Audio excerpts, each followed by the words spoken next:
Yeah. Oh, wait. Oh, Yeah. that was like a pre-ready. I'm ready now. No, I'm ready now. You better be, because I'm ready. fixing to get some numbers up there. Sweating on it. Fixing There we to. go. Zero is There it is. Fixing at us. There we go. Y'all ready, guys? Yes, sir. Here we go. Welcome to Creative Makers Podcast with your host, Joey with Steel Blade Woodworks, Matt with Wacky Works Workshop, Jen with Jen's Turns, Jamie with JP Woodwork, and Jake with Northside Custom Crafts.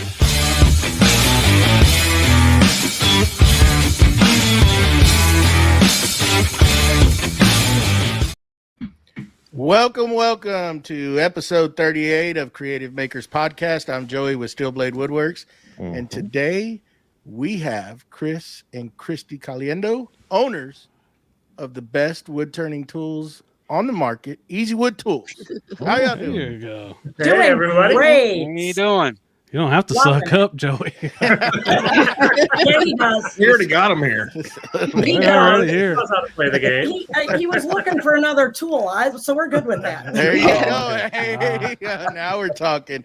Thank y'all guys for taking the time out to be with us. And we usually start the show off. And if you could tell the listeners just the backstory of Easywood Tools, how it got started and how it's come up to this point, where y'all are at now with the company. Absolutely. Many years ago, a tool was created. The villagers screamed and cheered. It changed the world, and statues were built. The There end. you go. Oh, wow. No. Quick. That's that Disney. We have an hour. That's We that have an Disney hour, stuff. guys. I'm just kidding. Oh, I can talk, so you might have to say, "Okay, we did it." No. Go ahead. No, keep Talk going. on. Actually, it is a cool story.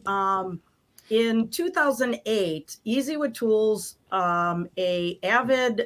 was founded by an avid woodworker, wood turner, who had a very innovative idea to make a safer, efficient, user-friendly, something that anyone can use and enjoy wood turning and make it just fun. And he had the idea for basically the first replaceable carbide tip turning tool.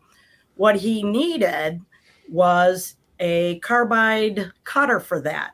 So he kind of set out on a mission to find, what he found was the industrial, we all know it, planers, think planers. Those were the industrial carbide cutters that were out first. Woodworking. And for woodworking. But he knew that they were way too aggressive for wood turning and to be able to be used on these tools.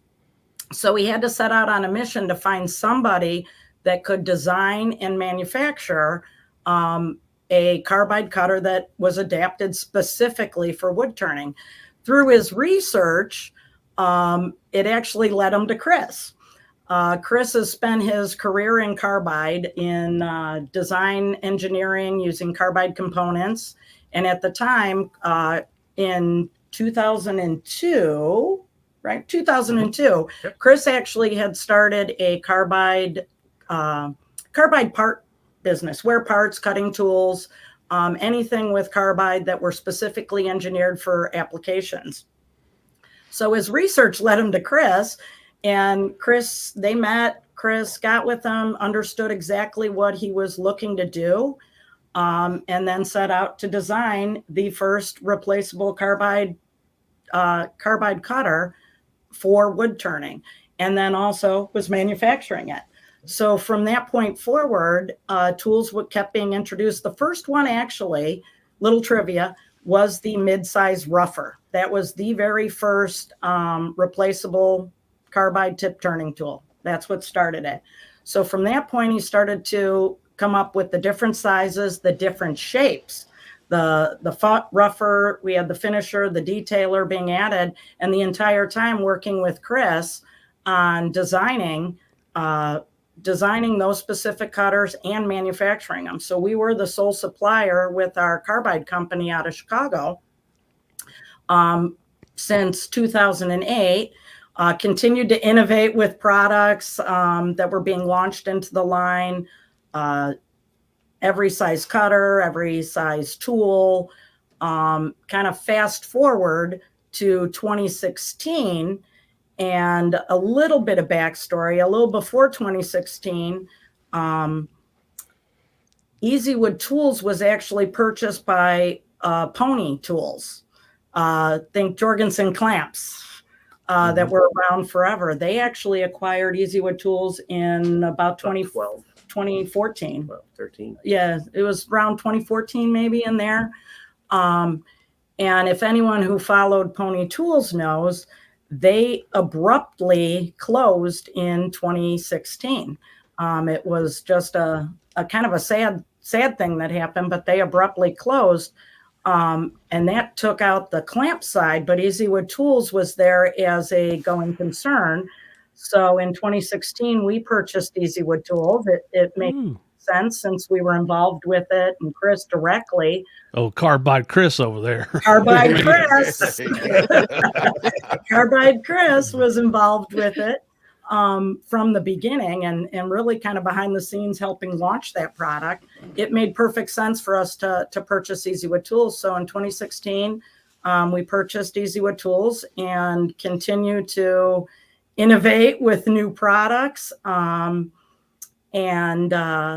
new technologies, and we can talk about those as we go along. Kind of the key things to Easywood Tools is, we often say here, the ultimate compliment is imitation. And since Easywood Tools was launched, we all know that there are imitations that come out, and we consider that the sincerest form of flattery. But we also say that they might be imitated, but they're never duplicated. Right. The technology that's behind that, really in that cutter and the design that goes into that, is what separates us. Along with, we have a fantastic team both here in Lexington, Kentucky, where we're at this week, where all of our tools and products are 100% manufactured. We are 100% made here, except for the carbide cutters are still made at our facility just outside Chicago. Fun. We love it. We have a great customer base, a loyal customer base. We believe in our products. Our employees believe in the products, and they really put their heart and soul to it. Some things that people might be interested in, and it's always a surprise, is we hand make. We don't mass produce. That's the care and quality that kind of goes into them. And I love going out on our shop floor and just watching them. Every handle is hand sanded. I mean, it isn't a big machine. The only automated thing in our shop actually is our CNC machine that rough shapes our tool handles. Right. Outside of that, it is all hands-on, from sanding to cutting to pressing in that copper ferrule to our paint booth to assembly to inspections. Everything kind of flows through hands-on and shipped globally everywhere around the world. So nice. We just love it. It's kind of our quick story. If you want more, I can certainly tell you more. And we have our first question in the chat. Why isn't Doug the plant? Why isn't Doug there? Doug, I was going to mention you, Doug. I know you're out there. Doug Dixon actually he's Carbide Doug.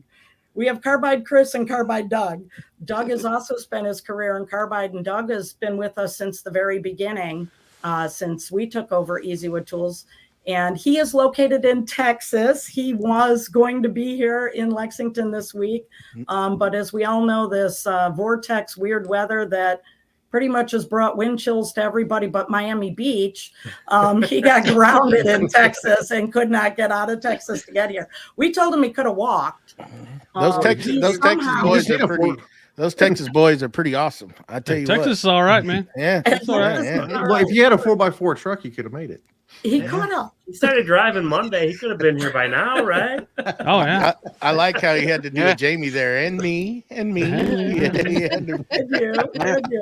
Go ahead, Jake. What you got? All right. Thank you guys for being here, first of all. And for the people at home, my name is Jake Thompson from Northside Custom Crafts.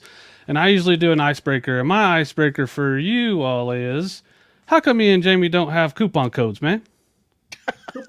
Coupon codes? Discount codes. You guys have never asked for one? Oh, Hey, don't turn that on me. Hey. and they're coupons. So you're saying it's a possibility. So you're saying there's No. a chance. No, we're just messing with you. That's, we would love to do that. For anyone who doesn't know, 98% of our distribution network is actually through retail partners globally. And as part of our agreement and our respect and courtesy to them, that's something we stay away from, because they run their sales and their promotions. And for us to do that is really kind of counterproductive to that. We really respect the relationships that we have with all of our distributors out there. And so we don't, I know people ask for sales too and things off of our website, but we really kind of respect our distributor network for that. If we could, we would. Maybe we could look at a one-time thing somewhere down the road, but running something, typically those run consistently, and that's just something we can't do. Well, that's a good answer, I guess. Yeah. I know it's That's what we Now can come it's up an with. answer. I'll take it, I guess. yeah, it's one of those business things, that we just can't do. Hello, everybody. I am Jen with Jen's Turn. And again, thank you guys for being here. And my first question is for Chris. How do you continue your education so that you can stay on the edge and continue to innovate new products? Good Because question. I know the business has to keep you pretty busy in itself. So how do you balance that, continuing to innovate? Well, it's always a challenge for sure, but we like to get the feedback of the people that are on the other side of our sales or our other side of the booth if we're at a trade show, and we get a lot of feedback from turners. Ideas for new products are usually generated by, I had a problem, Chris, and I couldn't figure out how to do this. Perfect example, everybody knows negative rate carbide, especially Matt.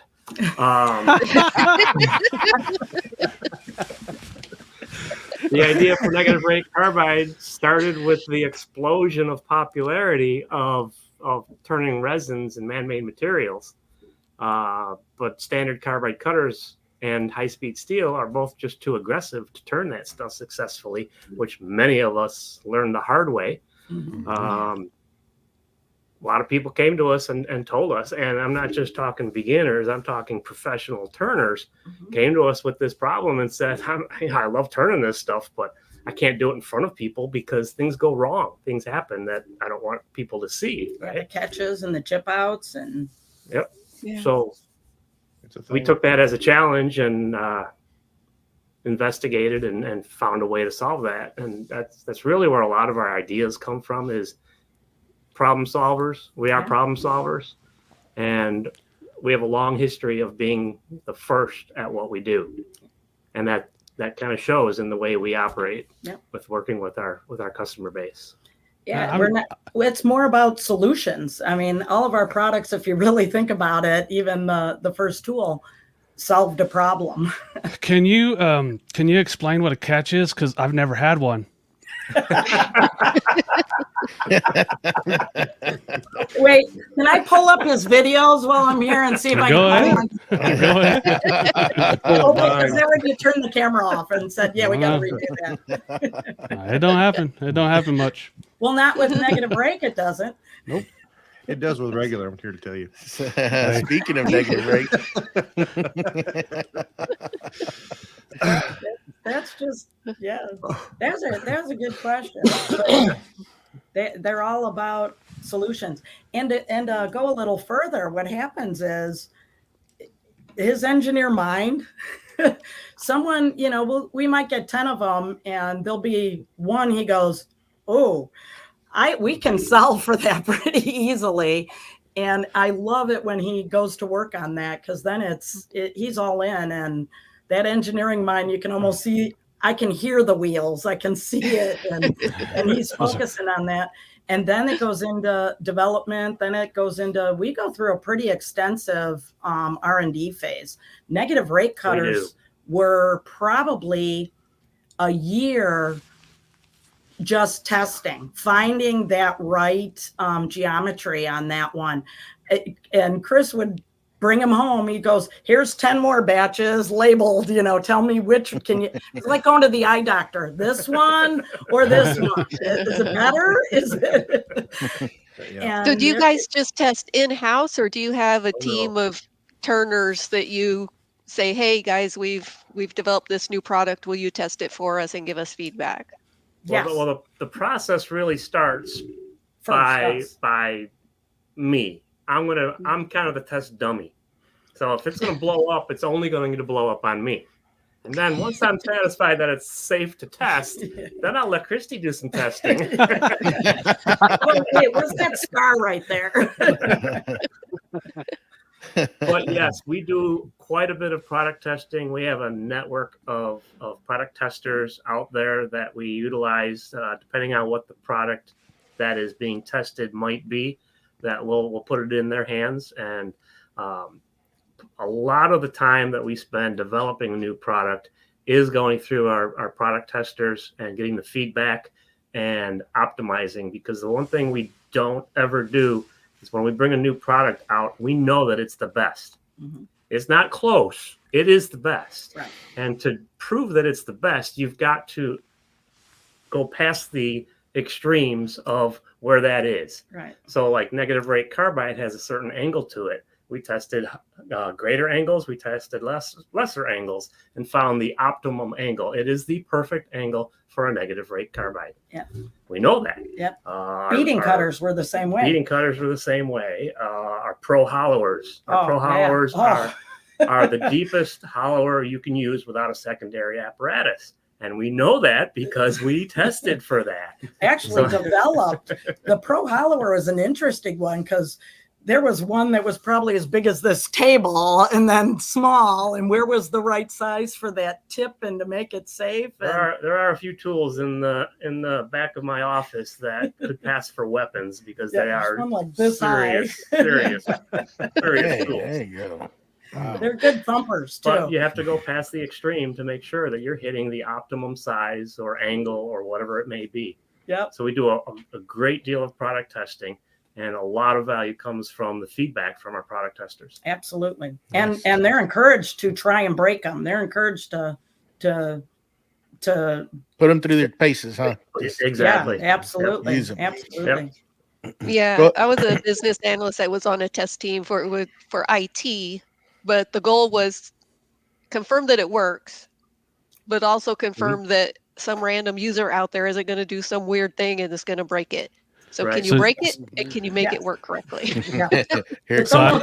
So Jamie's not on your Jamie's not one of your testers? Yep. Yeah. So Jamie's not one of your testers? Because he can break a hammer. I think broke a medial leg. Probably. I think we've had him test a few things along the way. Yep, we got out there on it. So You test Band-Aids. yep, He yeah. may not have known he was testing it at the time. No, we send a first aid kit for Jamie when we send him for him to test. Yeah, it's like I take them as well. With instructions. Go ahead, Matt. Hey everybody, I'm Matt with Wacky Works.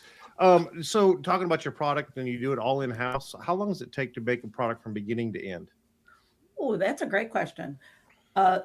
We'll just do a turning tool. A turning tool.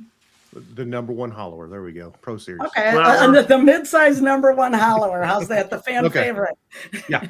On average, we're putting through 200 to 300 tools a day on an 8-hour shift. Typically, the product mix varies. So we have a full line of turning tools. Our smallest are our micro tools, our pen turning set, and our largest are pro size tools, and the size variation is quite extreme between those two. So if we're doing a large quantity of our smaller tools or our easy starts or our natural colored, handles that different don't get the 3 layers of stain that we put on for our colors. We can put more than that through. So it varies based on the product mix. Yeah, But the hickory. we're looking at a few hundred tools a day, typically. Okay. Give or take. Nice. All by hand. And it's all by hand. Yeah. As Christy said, there's a CNC lathe that rough turns the shape. And everything else, cutting, chopping, sanding, end sanding, Painting. painting. Mm-hmm. Oh, yeah. We have an automotive size paint booth in our building, where we do all of our hand staining, hand painting. It's Awesome. all done by hand. Made in the USA, baby. 100% made in the USA. Yep. There we go. The person in There you go. assembly even has like Popeye arm because they're pushing those toolbars. They walk around leaning because one arm's so big. There you go.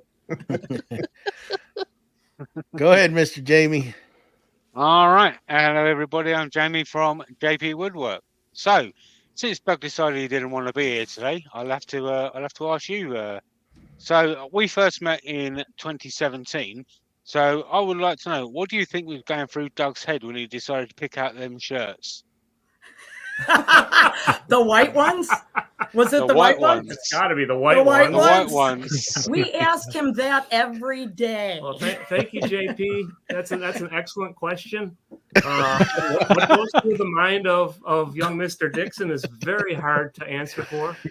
But I do appreciate you recalling that it was his decision to go with those white colored shirts. Well, actually, I don't know if he's going to respond. Don't be. We see him. Oh yeah. We just talked about that recently. Honestly, about those white shirts. I'm gonna take a stab at it, Jamie. And I think that was very early in our days here at Easywood Tools, and we felt pretty strongly that we wanted to hit the ground running and make a splash. We wanted to stand out in the crowd, and I'm pretty sure Doug understood that. You stood out. Yeah, they're still talking about 7 years later. Hey, Jamie's jokes last for a long time. People, They don't know how to let things go away over there across the pond. Yeah. He needed some new shirts recently, and I said, "Don't you still have some of those white ones later?" I'm sorry. We got some questions in the chat. He gave us some patches at Harrogate, and I was like, I'm going to make my own for Halloween. There's some questions in the chat. I want you guys to know that I do see them. I'm going to let Joey ask his question, and then before Jake goes, we'll take some from the chat. Perfect. Just gonna have to wait. Of course. So I'd like to know the layout of y'all's factory. Like, where does That's how Matt's does question. I stole it from him this week. He sure did. How does the Mark that process? one off. Sorry, bud. How does the process start? Where, let's just say we're making a number one hollower, and how does that begin from start to finish? Y'all have a group of machinists. I mean, how does all this work since it's made by hand? That's a great question, and we actually have a great video. Look for this soon that we'll put out. It's kind of how are we made. There's not everything we can show because there's some proprietary things. And as Chris mentioned, we always seem to be first, and then people are looking to see what we're doing. So we're a little cautious when it comes to showing off what we do in there. But it'll start with a preformed dowel, depending, since it's a number one hollower, it'd be maple dowel that goes through the CNC machine. From there, and Chris will correct me, I actually videotape, so I know the process. Starts CNC, then it gets its copper ferrule pressed on. From copper ferrule, it goes through the sanding, the first sanding, or what we call our long sanding process. That's where it's getting its fine-tuned shape. From there, there's some nubs that get cut off. Oof. Extra material on the end. Extra materials that are holding it. We're using a lathe. You made the guys nervous. Thank God. Yep. Sorry. Yep. I'll be careful about that. Then And what we should say is there's inspections that go on after every step too. They get hand inspected with very tight tolerances. Then it goes to end sanding. So as we've cut off those, as we've removed the extra material, there's some more sanding that goes on. I'm choosing my words carefully here. Some more sanding that goes on one of the end surfaces. And actually, after all of the sanding is complete, then they get prepped into the paint booth. So depending on, we try and run them by batch. So if they're going to be natural, all the naturals are coming through together. If it's a color, we try and do them in big batches. So then from there, it actually goes through to, if it's a number one hollower, it'll go through to, in between there, the toolbars are prepped and polished at the same time as kind of going concurrently. Drilled out, right? We drill it out. Drilled. Yep. To accept the toolbar. To accept the toolbar. And then from there, the toolbar gets assembled into the handle. Then they go into our laser engraver, which to me, that is therapeutic. I could watch that thing all day. That gets our nice, pretty logo put on the handles. Then they actually get that logo gets hand painted. So that gets hand filled in with paint.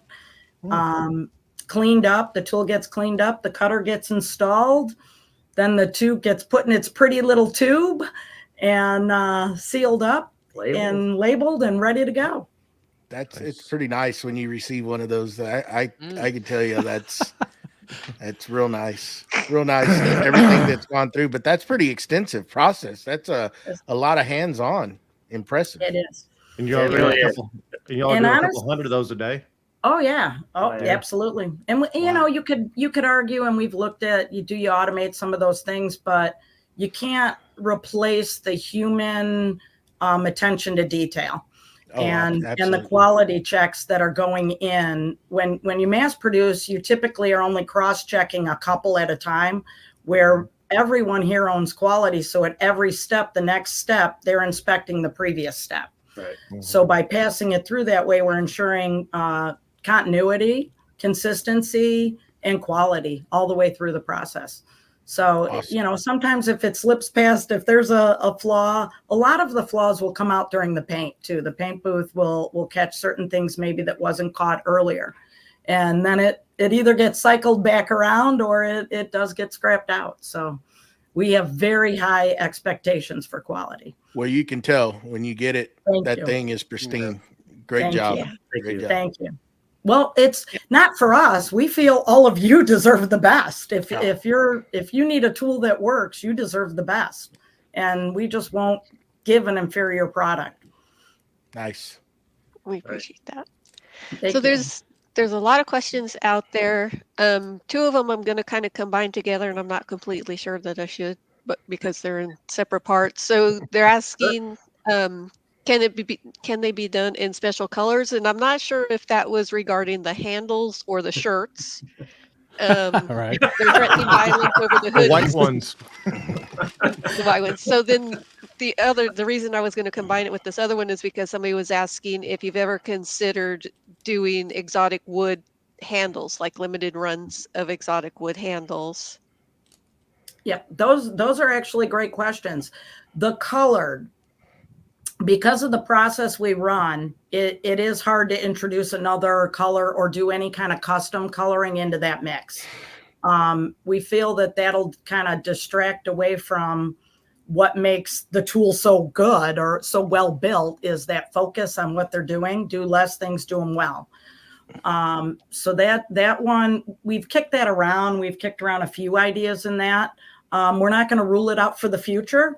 We've actually talked about some different ways we can accomplish some customizing and things like that. But for right now, no. Now, if it's the shirt that they were asking the question on, Doug has a few for sale if they'd like that. Cheap. Contact him directly. Barely used. They pay you to take them. Yeah. The exotic woods question, that one's a little trickier. Only because we look at availability of wood. and sustainability, probably more important, because we actually work with just very few wood suppliers of ours, and sustainability is very important. How are they farmed? What is their process for ensuring regrowth on how they mill and manufacture that wood? When you get into the exotics, that gets a little more complicated in there, especially sustainability and ensuring that. So, and then to be honest with you, and we're pretty honest people, that would elevate cost when you start getting into those. And while we would love to do it, we often wonder, would somebody, you know, pay double because it has this exotic wood to it?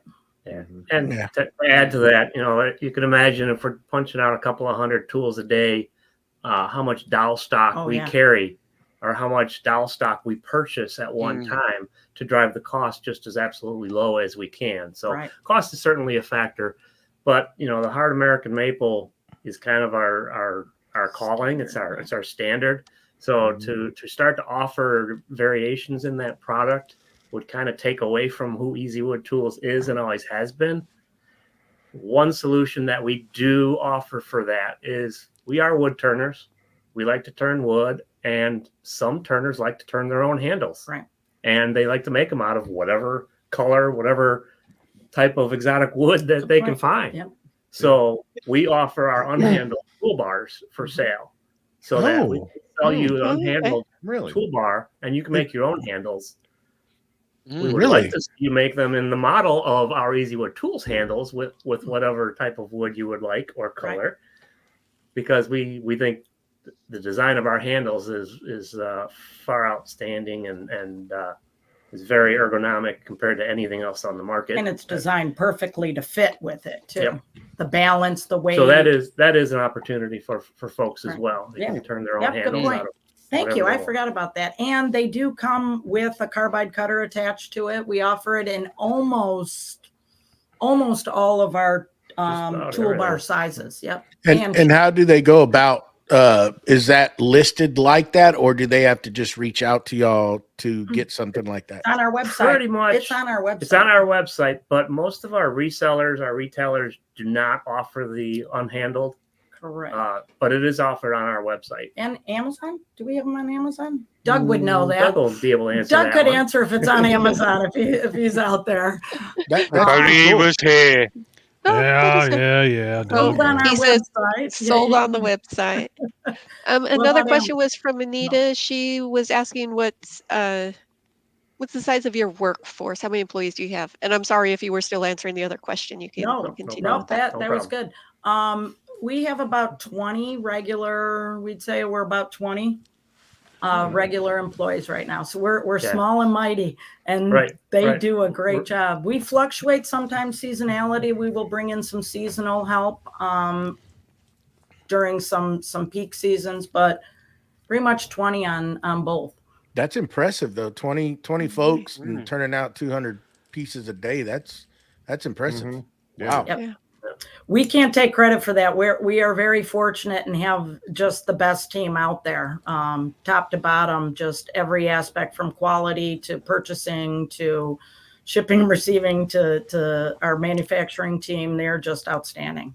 Wow. We're blessed. We are blessed with a great team. Very nice. I got a pretty important question. I put out a wood turning video today on my YouTube channel. You should check it out sometime. I have a question there was a question in the chat, and they were talking about sharpening the carbide. So what's your thoughts on that? Should you do it or shouldn't do it? And let me know about it. And you should check out the channel sometime, sir. Maybe like a video now and then. Yeah. Do something. Comment. Link down there or something. Yeah, link down link? there. I'll check it out.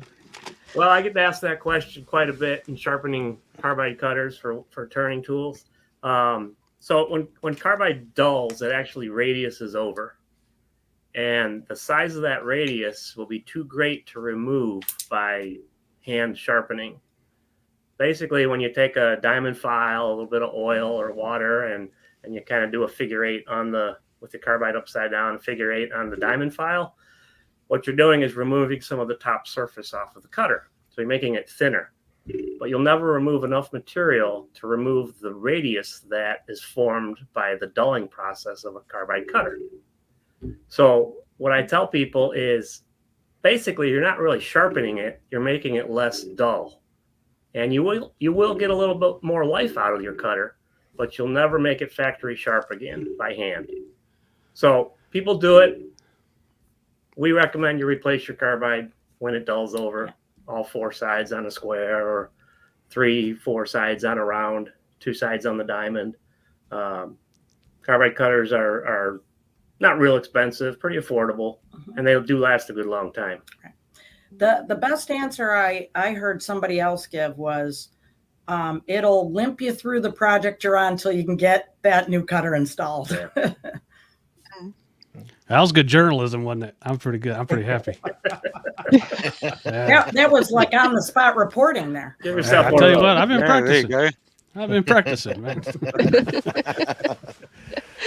So I'm going to switch gears a little bit. I was reading the About Us page on you guys' website, and Christy, yours mentioned that you were an elected official. I was an elected official. So, I'm what seat did you hold, and do you find that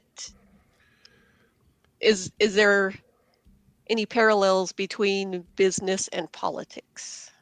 Oh, great question. Great question. I'm actually the generalist of the team.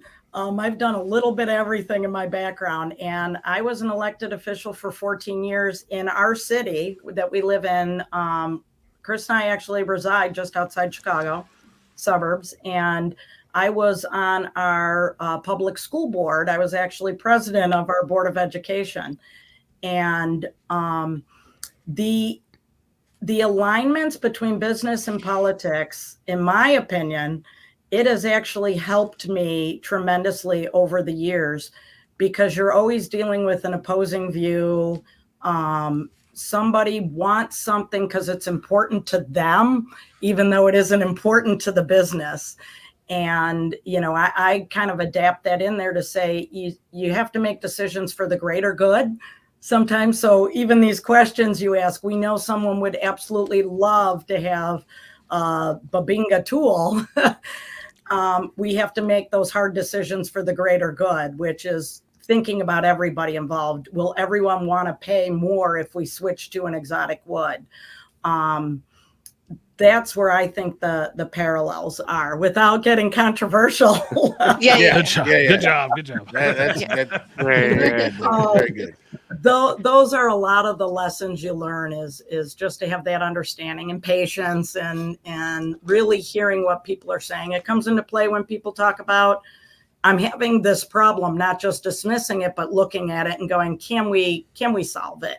So a lot of that was just learned through, you know, my time on the school board, and sometimes you have to just smile and nod, even though on the inside you're like, you learn that skill too. There you go. Yeah, that's definitely a government thing. Oh, I'm a thank you, government though, worker, for so I reading. understand. And I think too, where it also carried over is, you know, we do like to give back to the community. We're big community supporters, and that was the school board I actually liked the best, because you're not a paid, that's not a paid position. That is truly an elected volunteer in the sense of it. So we believe in giving back to our community, and we try and do that here with Easywood Tools through some organizations we work with, and try and pay it forward as much as we can. Nice. So it seems like you guys do some trade shows.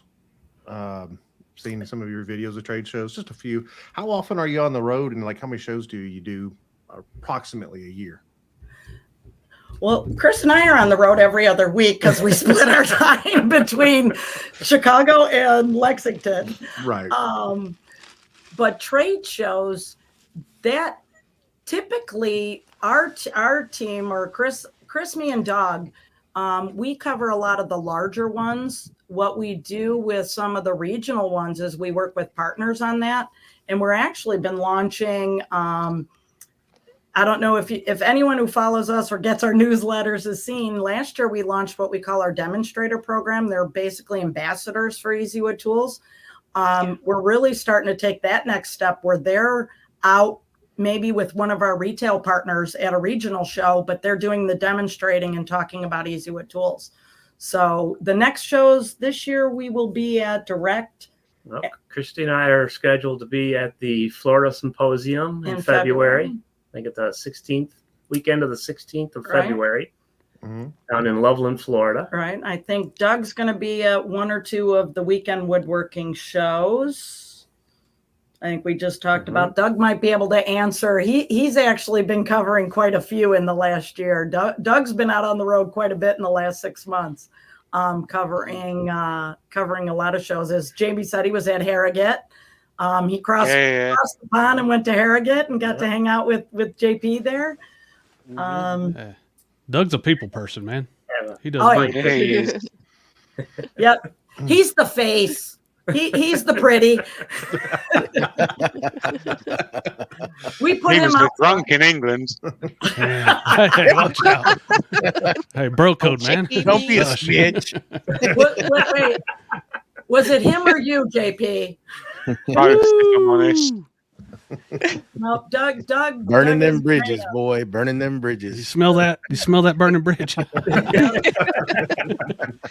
No, that's a great question. The best place to actually find, subscribe to, go to our website and click on the sign up for our newsletter. If you don't already get it, we put out a monthly newsletter. And at the bottom of that, we have all of the events and demonstrations that are going on and where you can find where either we will be or one of our demonstrators will be, or call Doug. I love Doug's answer to Jamie. Yeah. That's I awesome. can't understand your accent. Hey, Doug. Here's you. Here's the bus Jamie just threw you under. Let's back it up. Hold on. It's got the beep, beep. Yeah. I think you might get him again. He's going to go to HR now. He got you Yeah, twice. I know. All right. So a question that I get asked quite a bit is, do you guys sell replacement hex keys and screws for your tools? We do. Actually, what we also have done up on our website under FAQs and under technical info, because we get that question a lot, we get it. The little hex key, it gets thrown. Actually, I'll take a step back. It used to be taped to the inside of the instruction sheet and everyone said I didn't get it. We all know what woodworkers do. I don't need instructions. Yeah. And there goes the hex. And there goes the hex key. And then the screw, falls out or you can't find it.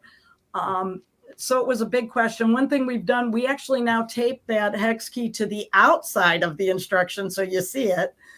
And we also put up recently on our website, you'll find a list of all the sizes, what size they are, what size hex key and what size screw, and it's by tool. So actually, it's a good reference guide. It lists what tool, what number, any way you can find it, it'll tell you what size they are. Oh, that's good. Cool. Well, I'm going to hit on that one specific tool that I still need to get, and that is the chuck. I want to know how that was come about. Can you explain? Because that thing is so cool. Yeah, butter them up some more there. So I heard two now. I heard two that Joey's buttering us up for. What size are your threads, Joey? I can DM you if you need to. I got an adapter for both. Awesome. I'll let Crystal answer the question. Well, the concept of that design started very early in the Easywood tools days. It took a while to develop that, as we can all agree that that's a one-of-a-kind chuck. There's nothing else like it anywhere in the world. But Easywood Tools has always had a history of trying to make things easier. Turning is easier with carbide. Learning curve is shorter. Safer way of turning. And with the accessories that we've developed over the years, it's the same thing. And the chuck falls right into that category. Well, it's in the name. So really, it was the concept was developed to obviously make jaw changing easier, make it faster for the turner. No screws. Well, obviously no screws, but a lot of turners will tell you that they have 3 or 4 chucks because they have one that they set up with their pen jaws maybe, or they have one set up for larger bowls and platters and another one for smaller projects, or maybe they have cold jaws in one. And they don't ever change them because they don't like to take the time to do that. So they keep all these different chucks. Our chuck was designed to be a fast turnover, a fast changeover design, so that you don't have to have all that equipment in your shop that you're storing it. So again, it was designed to be simple, designed to be quick, and designed to only need one chuck. So it's the only chuck you'll ever need. Yep. And if I'm not mistaken, the engineering process on that one took quite a while to get the right components, the right design on that. And those are all hardened steel components. Actually, the steel we do not manufacture, but our supplier just down the road does for us. It's a nice piece. Yeah, it is. Just watching these guys use it. Thank you. And I think the other feature people don't always catch, they'll catch it on the chuck. One, they hone right in on the, what do you mean no screws that I'm going to lose in my big pile of sawdust? The other piece is the jaw positioning. They can go in any slot. So you don't have that numbered trying to, you got juggling 3 things. Now you're trying to line it up with which slot it's got to go in. It's an any slot position. And the zoom ring was designed for one-handed operation. So to answer that question, it was really taking all of the problems everybody had with a chuck and putting them in one. The zoom ring, so you can one hand open and close while you're holding your piece on there, just to get it held in there and then tighten it down. Yeah, that's the coolest feature too, is that, because I know, like, we talked a little bit, that's one of the things that I would hate the most, because I'm like, if I'm going to put cold jaws on, it's like, God, I got to unscrew all that, and it's just like trying to figure out another way of not having to do that, because it's just tedious work, and then having to align everything perfect, but you got your tool under one arm and your piece here. Get your knee holding the other. It's like trying to drive a car and eat a bowl of cereal at the same time. Well, I'm good at that. While talking on the phone. Joey's got skills. There's a question in the chat from TJ Powell. He says, can you tell us more about the Chicago plant and what's done there? So I guess the separation between Kentucky and Chicago. Absolutely. That great question. That actually goes back to in the beginning when we were talking about that company was the Carbide was founded as a carbide supplier, a carbide and ceramic wear parts and cutting tools 22 years ago. 22 years ago. It seems like yesterday. 22 years ago. So what's done out of there is not just obviously we make all of the carbide cutters for Easywood tools there. Every shape, size, the beading cutters, the standard cutters, all of the negative rake are manufactured in that facility. But we also have other customers and industries that we supply a lot of automotive, industrial applications. So they're really industrial customers that are looking for solutions to problems they have. You see a theme here, and come to that facility to get the carbide parts custom. So much, they're not shelf parts, they're not mass produced either. They are designed for a specific application. Right. Everything is custom made, custom designed for a specific application. Yeah. To add to what Christy has said about the Chicago location, it really is one of our biggest competitive advantages in that we manufacture our own carbide cutters, because it gives us the freedom to do all of our own R&D work in-house. We are the only company that manufactures their own carbide inserts.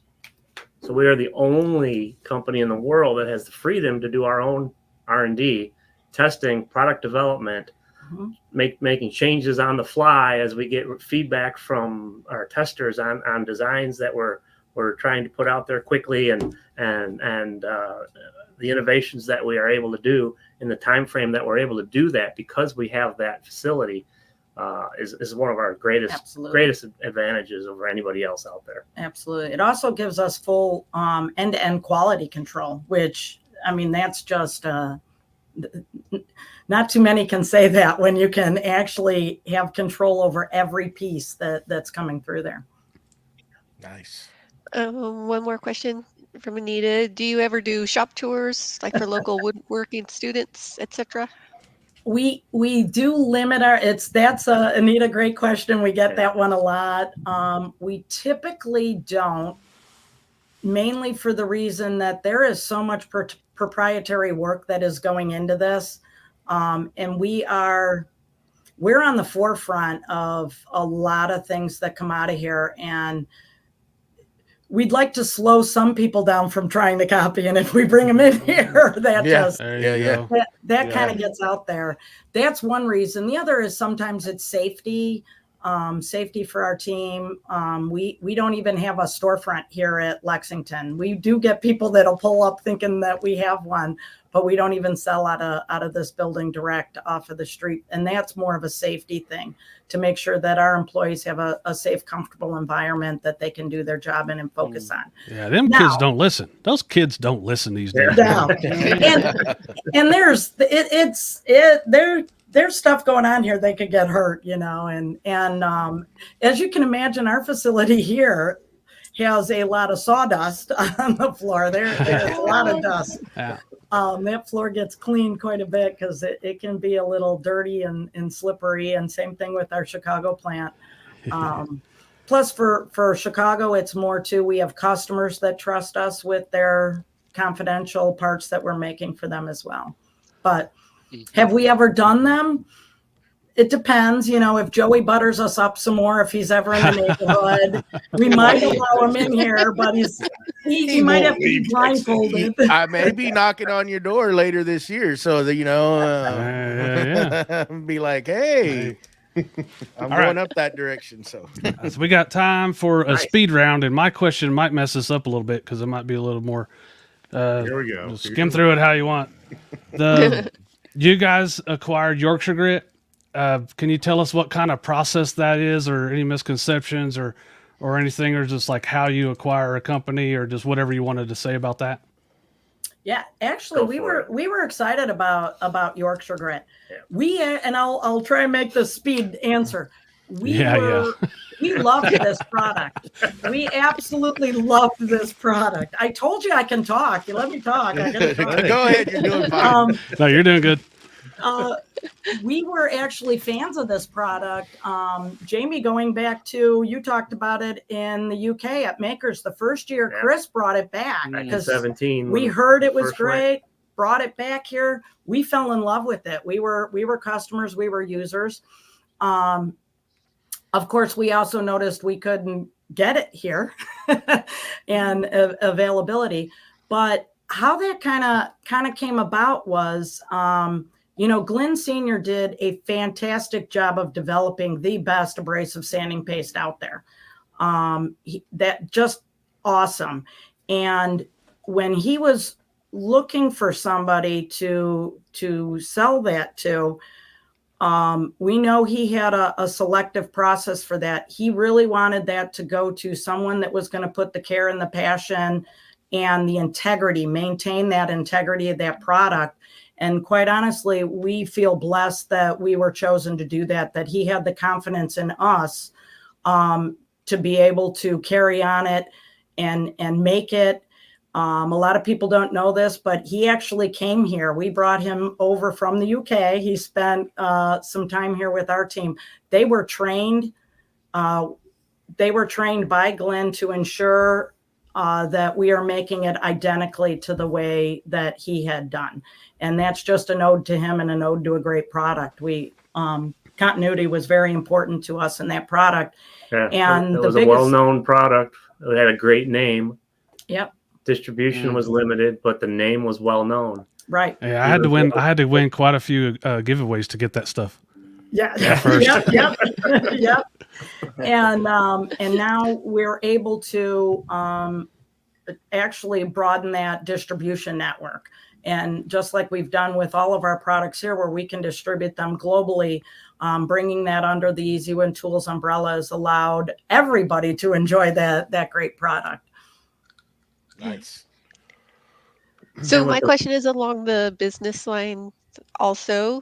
So for somebody that is just starting out, so like one of my goals this year is to move into the wholesale market, putting my products wholesale. What's the number one business tip you would give somebody that's small right now and just trying to Are you enter the going to say market? it too? Make sure you have a great tax accountant. Absolutely, find an accountant. A tax accountant first and foremost, because they'll guide you on all the ins and outs of setting that up properly, so you don't get stung on the backside.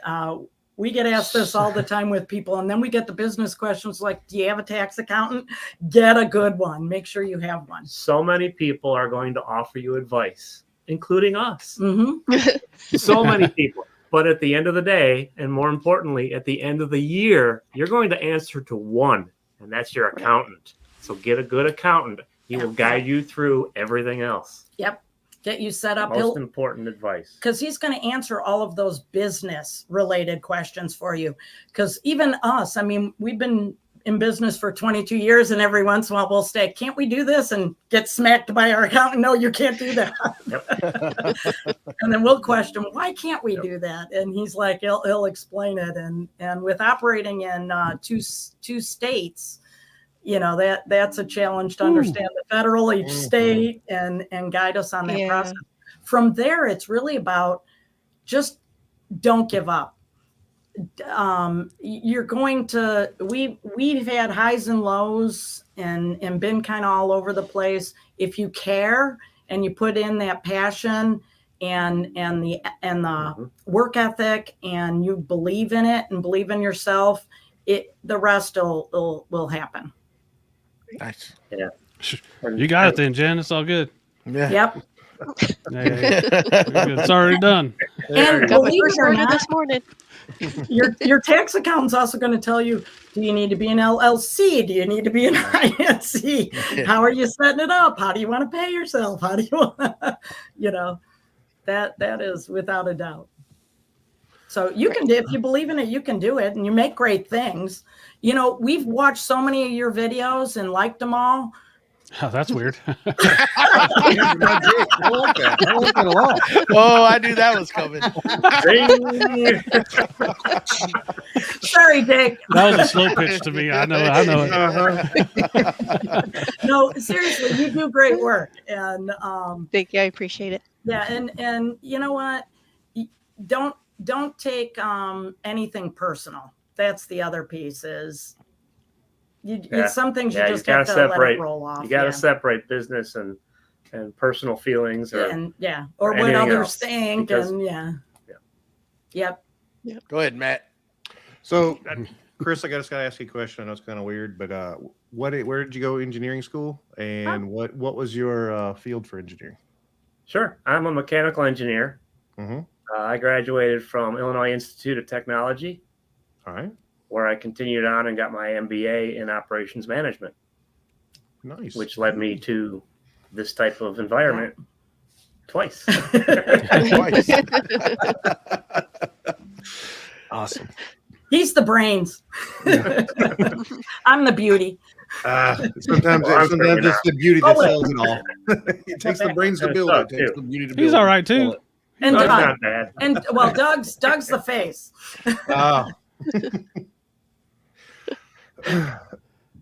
Those are All right.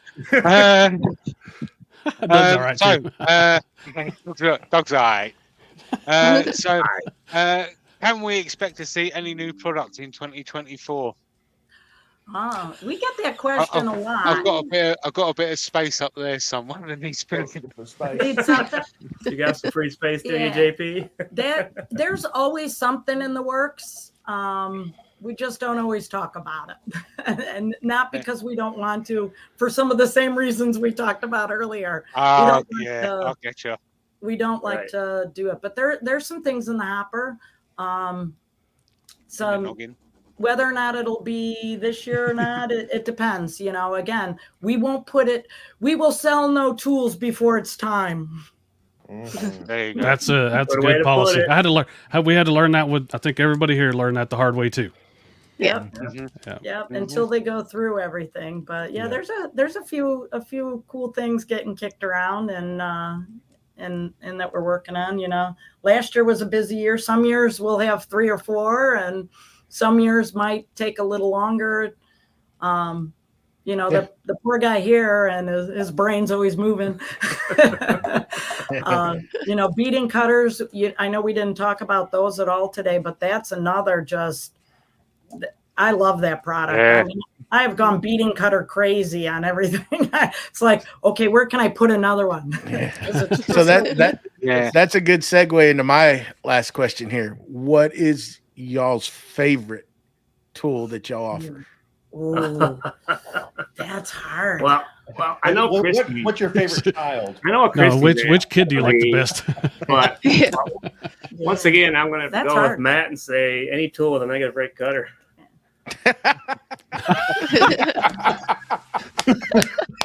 Well, I tell you what, full of slow pitches. I'll tell you what, Jamie's been trying to sell me on this for years. This segment right here has sold me, and I'm going to buy one. Not because of Jamie, okay? Because y'all, I'm serious. I don't care. I don't care. Jamie wins. He still feels like a winner. I can cross that off now. All right. I'll laser engrave it. This is not for Jamie. Don't cross mine out, though. All right, guys. Thank you for being on here with us. And at this point right now, just go ahead, and if you have anything coming up, any kind of show or anything you want our listeners to know about or where to go, all y'all's links are listed down below. So, let's wrap it up.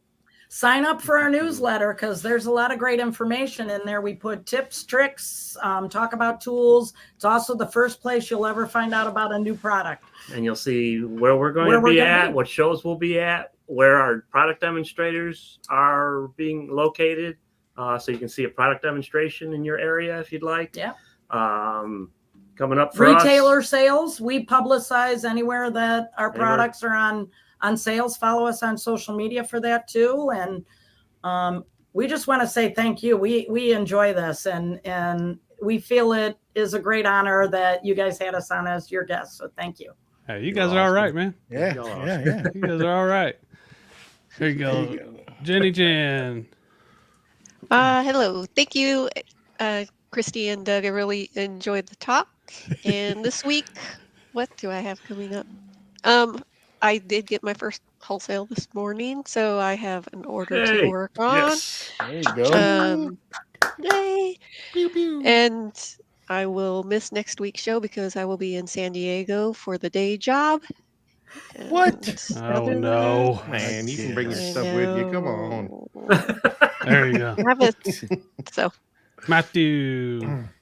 I am in the shop organizing all the cabinets I just moved. There's never anything more fun than organizing somebody else's stuff. It makes you just want to stay in there forever. So I'm doing that right now, and then I'll be moving the CNC over to another location, and I'm just working in the shop right now. There you go. Jamie Pye. I've just finished my most detailed turning to date, so that will be out Monday next week. And then it's back to turning using my Easywood tools. My golly. Thanks, Jamie. Well, that was the wrong people. That's the wrong people. That's the wrong people. We're doing Make-A-Wish auctions this week again. We're going to do some pours, do the Make-A-Wish auctions, and I'm going to embarrass our guests a little bit. It's Chris and Christy. And if you want to call him Doug, it's okay too. He'll answer to it. They contributed some things to the Make-A-Wish thing, and we've already raised some money off of it. And the other thing they gave us is going to be one of the prizes at the end of it. So we really, really appreciate you guys. And that piece of wood on that thing that Joey won in that auction is awesome. So Awesome. here Yeah. we go, Joey. All right, guys. I am carrying on in the office renovation, so I got my shop completely torn to pieces. Just waiting for it to warm up a little bit down here in Texas, so I can get back out there and do that. Next week we have Bear Paws as our guest, so come out, our fellow Texan. He's going to be on the show next week.